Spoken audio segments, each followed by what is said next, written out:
Greetings, fans, and welcome to another unboxing slash review.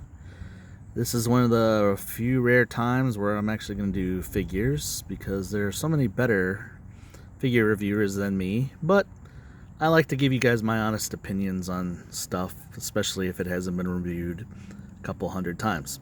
So, much like everybody else, I got my Amazon box of Stalker, Tomax, Xamot, and underneath them is the shipper box of the 3 Cobra Vipers. So, I'm gonna finish pulling these things out, cut them open, and we'll take a look at the figures. Alright, so these are numbers 44, 45, 46, and 47. First for me, I must say, because I don't collect every single figure. But I really wanted these figures, and whether or not I decide to keep Stalker in one piece or kit bash them out remains to be seen. So I've already cut the bottoms open on the single figures and the top open on the Vipers, so we will proceed to the unboxing as soon as I obviously the digital file card on the left side, artwork on the right, and the Cobra G.I. Joe battle on the back with the current figures released. Xamot's is a mirror image of Tomax except for the scar on his face. And here's Stalker's artwork. Pretty nice. Cobra Vipers have an awesome artwork. Supposedly it's the same as the Cobra Island release, but I wouldn't know because I don't have that figure. This is the first time I have any kind of regular Vipers at all. And of course there's the picture of the trio on the back and the figures and all their loadouts. Alrighty, now we'll get to the unboxing. Okay, this is what we got so far in stage 1. Figures are still in their plastic prison for the most part. Tomax, Xamot,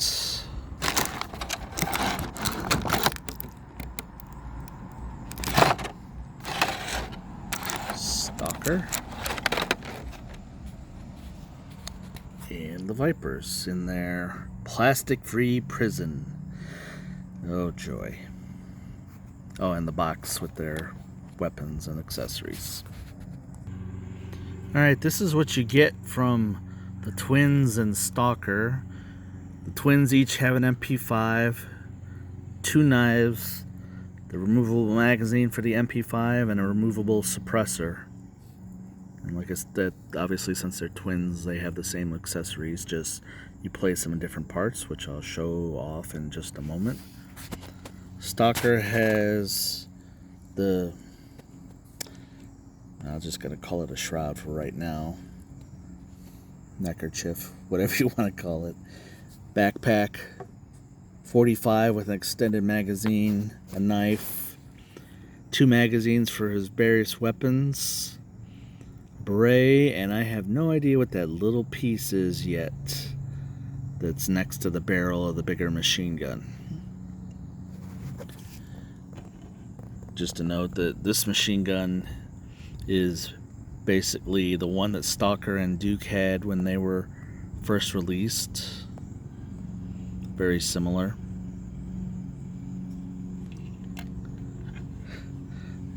To me, this looks like somebody shrunk an M60.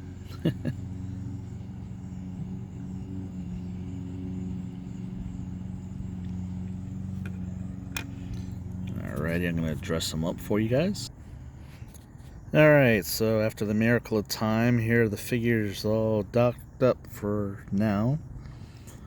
Tomax with the MP5 and suppressed. Just wanted to let you guys know that the left leg on my Tomax is very loose, joint-wise, from the knee down.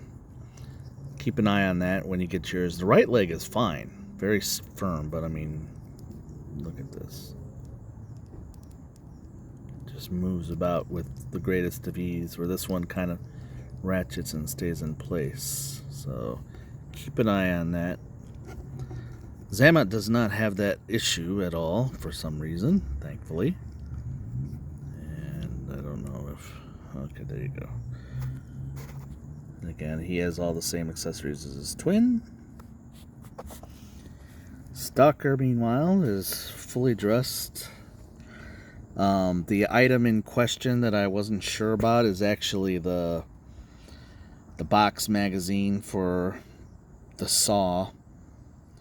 And for the record, the suppressor that goes with Stalker's weapons fits on all of them. His 45 on his right leg, the knife on the left.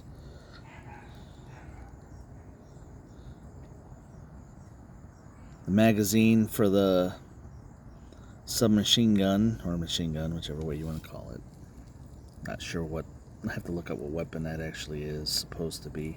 Fits into the backpack because it will not fit on the weapon once it's sheathed. But at the same point in time, I actually couldn't get my magazine into the weapon for now anyways, so a lot of good that does me. But it does fit on the saw. I got that to work first, so I actually have to try putting that box magazine on the other machine gun just to see if it'll work. Alrighty, let's move on to the Vipers. Okay, once you have them all cut out and unboxed, this is what you have. That's what came in the weapons crate. So obviously I still have to unbox those.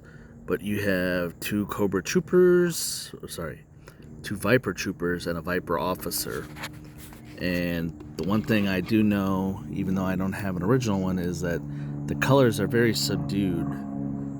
Instead of being a bright blue and red, it's very maroonish and almost charcoal, even though it's blue. Midnight, almost. Not very vibrant. And then, of course, obviously this one is gray with the gold faceplate and the same color vest.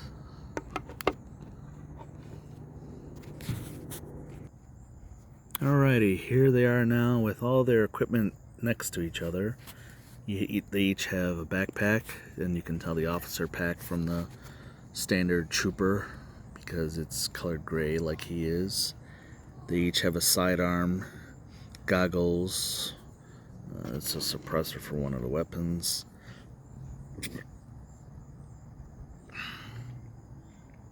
Here are their new weapons. You have a sniper variant because it's got the bigger scope. You have a grenadier version with the smaller scope, and then a compact, which is probably for the officer if it's anything like standard military. And there are the two Nerf blasters that I have that will never be used. And here are all the blast effects that go with the weapons. Alright, time to arm up. And here we have the three Cobra Vipers, all dressed out in their current garb.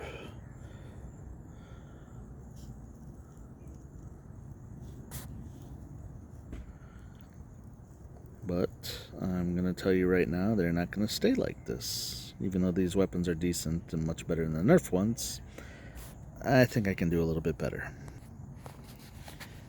Cobra Vipers are armed with Nemesis munitions, RDT-7 Viper rifles like the original figures had. I did an initial review a couple months ago on these weapons, and while they weren't very brittle at the time, the hands on these Vipers were so stiff that as I tried to turn them in, I broke the grip on two that I had, and even the scope on one, trying to turn it about, futzing with it. So keep that in mind. The weapons aren't that expensive, but they can be a little brittle, just so you know. I had to take that back from my earlier assessment.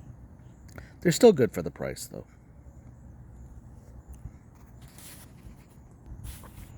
To continue another review as well, I'm going to install these Colt revolvers onto my Crimson Twins because I think they're lacking in firepower.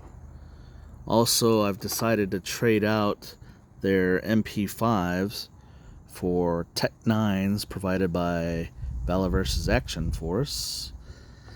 While I like the MP5Ks, I just don't think they suit the Twins, honestly.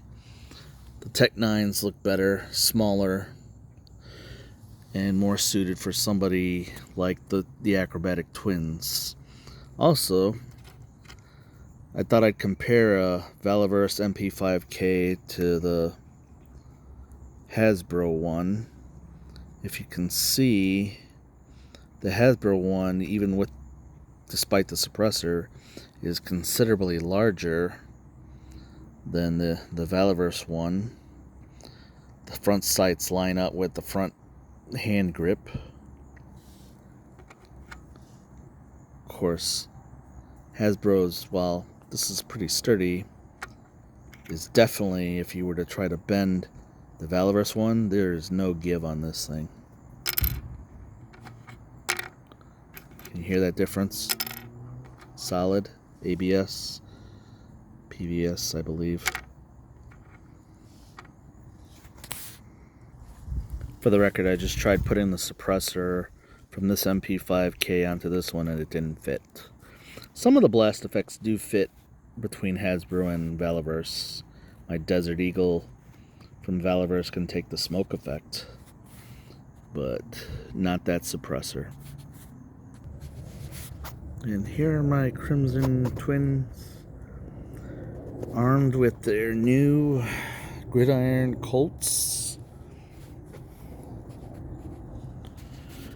Their Valaverse Tech 9s, and ready to lead the Crimson Guards, once I finish unboxing the other three, that is, into battle against G.I. Joe. Alrighty, well, that's it for this review. I hope you enjoyed it, and I will catch you again next time. Oh, by the way, there's not going to be an outro this time. Take care.